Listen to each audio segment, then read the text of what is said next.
Hello everyone and welcome to SuttonsDaze. Today is Shroom Day, baby. Yes, it is. It's Shroom Day. We are canning up some mushrooms. You know me, I love my shrooms, and this is my favorite time of year because I normally, well, actually earlier than now, but normally order at least a case of mushrooms from my shroom dealer at the farmer's market, right? And today we got our shrooms. Yes, we did.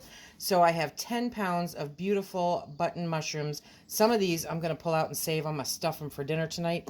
I'm going to stuff them with some ugly chicken and who knows what else. But the rest of them are going into jars. First, we're going to wash them up. Why do you wash them up?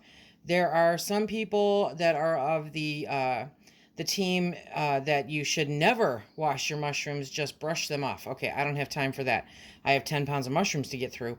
So I wash my mushrooms because they're grown. They're fungi, guys. They're fun guys. Yes, they are, and all fun guys should be clean. So we are going to get these cleaned up, and then I am going to sloppily dice these up, okay? If you really care about how your mushrooms look in the jar and you want them all perfect like the store, then get yourself a really good stainless steel egg slicer. You want it to be nice and strong, and you want it to be able to cut through those mushrooms, but that takes a lot of time. Mama ain't got that kind of time. So we're going to get these washed up first, and then we'll start cutting them up. It's Shroom Day, baby. Yes, it is. If I were doing 5 pounds of shrooms, I would get my low country boil pot out, but I'm not. So I've just got my normal pot out. We're gonna fill this with water, nice. I'm using cold water, okay? And we're gonna put the mushrooms in there, and we're gonna rinse them around and get all that fun stuff off, and then we're gonna strain them out. And then I will have another pot going for when I get them diced up. But I mean, they're shrooms, you know, so you just want to get in there and you want to give them a good wash because they're dirty. They're dirty, okay? So you want to get all that clingy hanger off stuff off of there, and then just pop it right into a strainer, and you're good to go. I might add that if you are of the camp of you don't like the stems, now, while you're handling them, is a great time to just pop those stems off. I tend to pop the stems off, right? But they go in to the strainer with the rest of the shroom because I like them. They're all part of the mushroom. It's all edible. It's all good. Don't waste the stems. But if you don't want to put them in with your pretty mushrooms, if that's the way that you do it, okay, then no worries. You can put them by themselves, you know, just like you can buy mushrooms and stems or mushroom stems, you know, in the store. Do it however you want, you guys, but they're mushrooms, okay? So let them be the shrooms that they want to be. They want to be clean, and they want to be in jars. Trust me, I've talked to them about this. They really, really do. Look at this mushroom. Look at the size of that mushroom. That says stuff me. When you're dealing with this quantity, you kind of set up an assembly line, which is where I'm at now. So I wash them in one pot, I strain them, and then from here, I cut them up and I put them into a pot of water here. Now, thanks to my friend, Susan Bender, she's a dazer from the beginning. She is the one that told me that you cannot overcook a mushroom. You cannot overcook a mushroom. Yay. So if I've got something big like the stem there, you know, I just cut it in half. That's fine. If I've got small mushrooms like this, I love them as is. So I will put them in there as such. But I am just exactly not that particular. So you probably, I have to bring you down here. But I just cut them up. I don't want super small ones. If I wanted super small ones, I would get them from the store. I want to bite into a mushroom chunk. I really, really do. So that is what we're going to create, is mushroom chunks. So if they're small like that, I leave them. If they're bigger like this, I cut them in half-ish. You know, it depends on the mood while I'm doing it, okay? And then those just go into a pot of water, because once I've got them all cut up, they are going to be blanched. We're going to cook them, because if you don't, what you end up with is a jar that is half mushrooms floating and other half broth, okay? And I don't want that. I want a jar full of mushrooms. So if you want to do it right, follow the rules, okay? That's why they're there, because somebody else took the time to test it and make sure that it's the right way to do it. Okay. So let me get through cutting these all up and then we'll come back. When you buy your mushrooms in bulk from a restaurant supply or a farmer's market or something like that, this is why you wash your shrooms, okay? Because there's lots of dirt. There's soil, there's dirt, there's the growing material for shrooms. And so, yeah, you don't necessarily want that in your canning jars. So we wash them, okay? So I've got that one soaking, I've got that one to cut, and I've got that one ready for water. We'll be back. I have officially decided to do an experiment. So I have my big pot here, and that is pretty full of mushrooms that I have cut up, okay? And then I have this pot here, which is what didn't fit in that pot. And these are not cut up. So as you can see, okay? I am going to try to can these up this way and see how they turn out. Obviously, you'll get less than a jar, but we'll see. I haven't done it. I haven't done it before, so now we're going to do it. I have the big pot on the stove. I'm going to heat up the water, and then I'm going to frequently, after about 10 minutes, go in there and stir it from the bottom up so that the ones on top get down below and get blanched the way the ones on the bottom are. And once that's done, we'll move over and start sticking them in jars while the other pot does the same process. This, get away from the steam, is you want to cook them down to this, to where it's got a brownish colored broth, okay? And they're noticeably cooked. That's what you want to do. So now there's a lot more room because they have cooked down, which means we'll be able to pack more into the jars. Theoretically, 14.5 pounds of mushrooms will fill 9-pint jars, okay? So it's an average canner load. If you've got a 16 quart, that's how many pint jars you'll get in there. If you have a 23 quart Presto, then you will get double that amount in there. So you can do these in pints or in half pints, not quarts. There's nothing there for quarts. They haven't tested it. So there is no time allotted for it, okay? But the processing time for pints or half pints is 45 minutes. So I'll put a link down below that has all of this fun information. We are under 2,000 feet above sea level. Actually, because we're using the weighted gauge, we're at 1,000 feet above sea level. So we're good with 10 pounds of pressure. If you're 0 to 2,000 feet of above sea level, then you can use 11 pounds of pressure. Anything above that, look at the chart because it'll have that information in there for you. So we have our 9-pint jars all lined up here. My slotted spoon, yes, I've got my scoop because I am going to be using the broth that we created with the mushrooms. Now, in the directions at the National Center for Home Food Preservation, it states to add fresh hot water. I want the mushroom broth. I want the mushroom broth. The difference with this is that I will not be taking any of this broth from the bottom of the pot. I will only be taking it from the top. However, the mushrooms I'm digging out here. In the meantime, I have the canner sitting ready for me. And very shortly, I will get that started. But I wanted to do this part first, okay? So we are going to scoop these out. And I mean, it is astounding how much less space.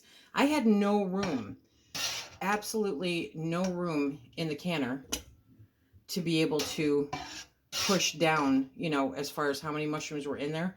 But just by cooking them like this, you have made it so that you can fit many more mushrooms in, and it still has the nutritional value. Okay, they're still good. You can use them whole or you can use them cut up. You want to do an inch headspace. You want to make sure that you're at an inch headspace. So that's where I'm stopping with that one. And let me change view for you here. So again, we're going to grab those mushrooms up with our slotted spoon, give them a good drain, and then put them in our jars. I'm very interested to see exactly how many we get, how many pints we get from this 10-pound case of mushrooms. And I don't slice them all nice and evenly. That is not my mission in life. My mission in life is to get mushrooms in jars.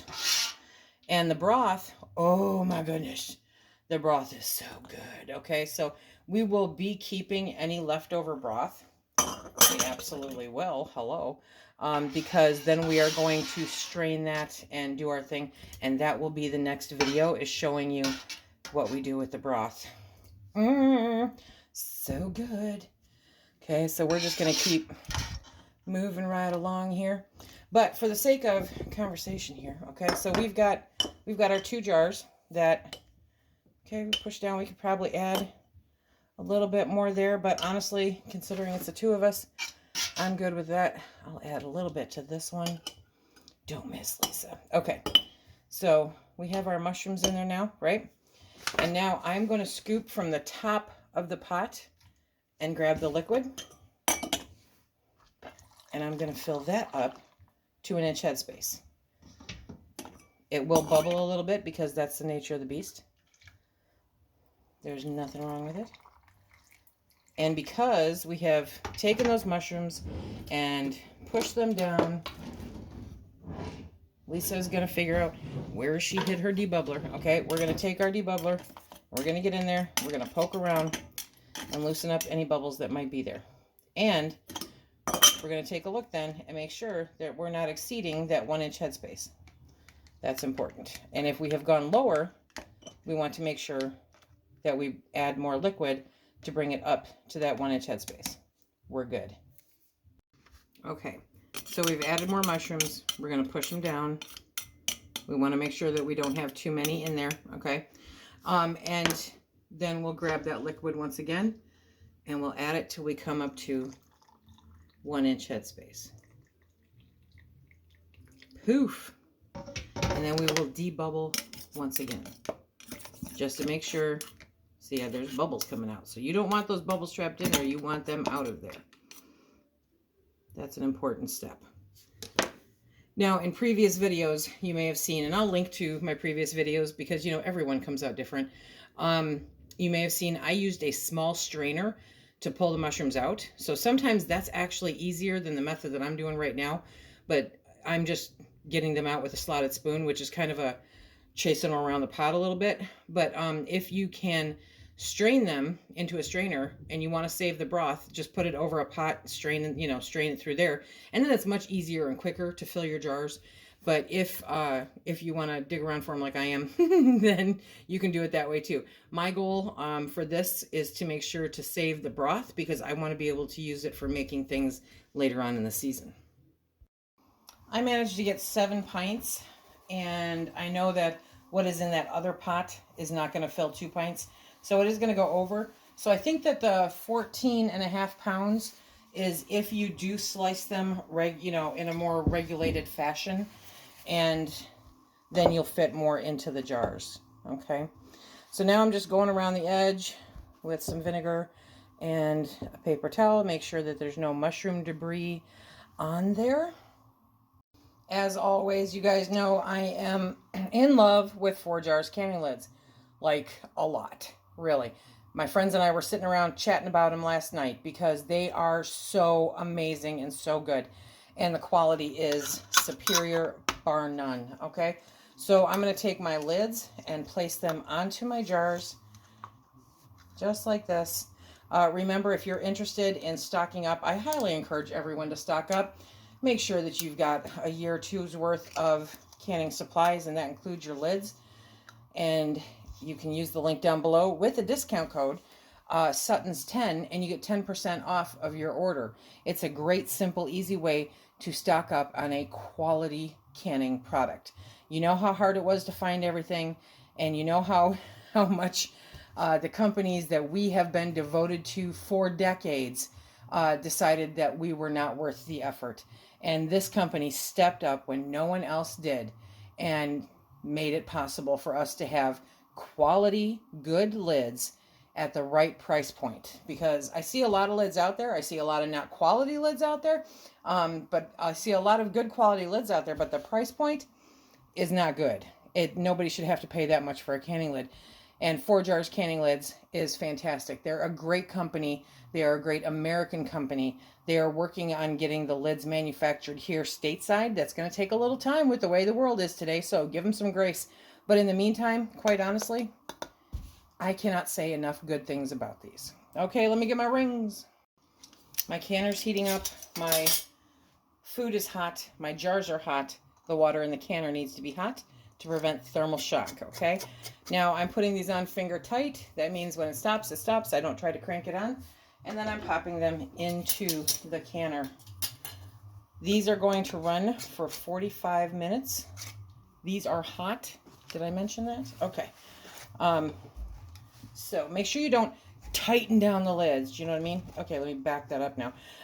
Don't crank them down, because what that will do is that will cause the lids to buckle and possibly completely fail, but at the very least make them so that I would not trust them to have them on my shelf for any length of time. When they buckle like that, sometimes, quite often, the buckle will go away, but I'm just uncomfortable enough to say, you're going to get used first.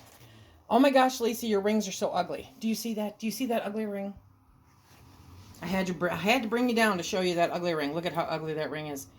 Honey, it's a tool, not an engagement ring, okay? So don't worry about it. Rings don't need to be pretty to work. As long as they screw on the jar, then you are good. There's no issue. So put them on and they work. They don't have to be pretty. It is not an engagement ring. It is a tool. There we go. Even those old white ones like you don't find anymore. Okay. We have the jars in our canner. Focus. Come on. Okay, we have the jars in our canner. I'm going to put the lid on, and we're going to let that heat up until it kicks out a steady stream of steam. I will tell you, don't overthink this, but don't underthink it. Okay, so it's somewhere in the middle there. Steady stream of steam coming out of here, which means that it is a steady stream of steam, not a t-t-t-t. It's a steady stream of steam, okay? Sometimes that will pop up, sometimes it won't. Sometimes water will spit up around it, sometimes it won't. Doesn't matter either way. After 10 minutes, put your regulator on. In my case, I'm using the weighted regulator, and that will pop up, I guarantee, okay? And then as soon as your regulator starts doing what it's supposed to do, depending on the regulator, that is when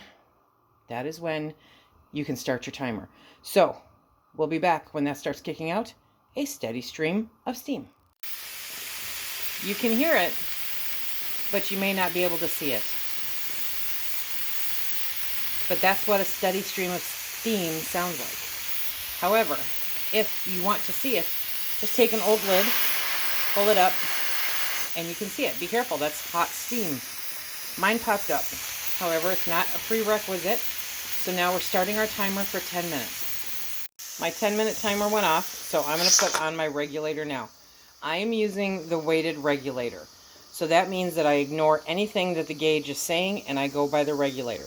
When it starts to move, okay, I want to adjust my temperature so that it does a nice slow hula dance. That is how I know it's keeping the right pressure.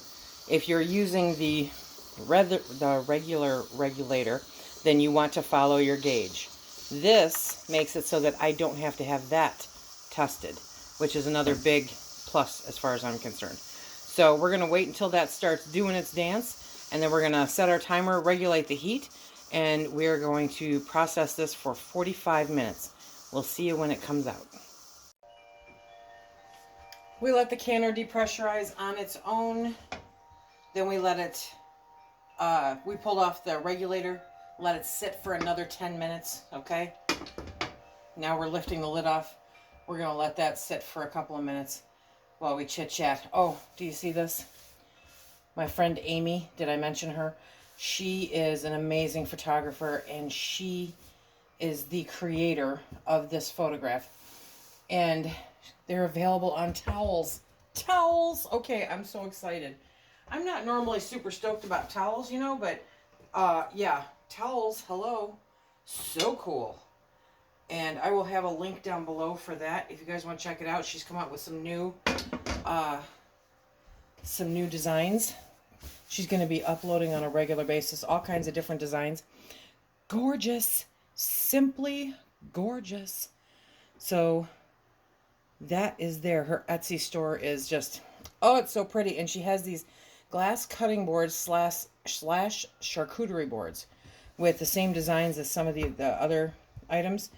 I'm just like, oh, okay, I need to, nobody needs that many charcuterie boards, but I swear I'm so tempted because now I want them all. I want them all, I tell you. Okay, so the lid is off and we have shrooms, baby. Yes, we do. We have shrooms. Oh my gosh. So wonderful. I do love me some shrooms. So we are going to be enjoying these for quite a bit. Oh, did you hear that? We got a bit of a pop. I will bring these down so you can see. Oh my gosh. Smells amazing. Okay, these are the mushrooms with our Forjars canning lids. I am always wildly impressed with these. And then we got a bubbling and a bubbling and a bubbling. Okay, I am very happy. So these are going to sit overnight, and then we're going to wash the jars and we're going to date them, and then we're going to put them on the shelf for enjoyment at a later date. That's what it's all about. Getting today's prices, which have gone up, I'll tell you. But today's prices tomorrow, when we know they're going to be much, much higher. So now our food security is just a little bit more. Did you hear that? I heard that. Did you hear that? Okay, you guys, so remember, if you would like to stock up on your Forjars canning lids, you can use the link below and use the coupon code SuttonsDaze. It's all down below in the description box. You get 10% off your entire purchase. And I'm telling you, they got some cool stuff on there, including their towels. Their towels are amazing. But their canning lids, that's what you're going there for, is their canning lids. Are you hearing those? They don't ping like the old-time lids, but they still make a noise. Okay, until next time, everybody, please be safe.